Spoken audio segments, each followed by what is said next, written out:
మధుర నియోజకవర్గ పర్యటనకు వెళ్లే క్రమంలో ఉప ముఖ్యమంత్రి భట్టి విక్రమార్క ఆకస్మికంగా కొణిచెర్ల మండలం తనికెళ్లలోని తెలంగాణ గిరిజన సంక్షేమ బాలికల గురుకుల డిగ్రీ కళాశాలలో పర్యటించడం జరిగింది.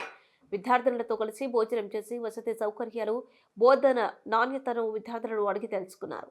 విద్య, వైద్యం, సంక్షేమ రంగాలపై ప్రజాప్రభుత్వం ప్రత్యేకంగా దృష్టి సారించిందని, ఇందుకు గాను ఈ రంగాల్లో పెద్ద ఎత్తున పెట్టుబడులు పెడుతుందని ఈ సందర్భంగా తెలిపారు.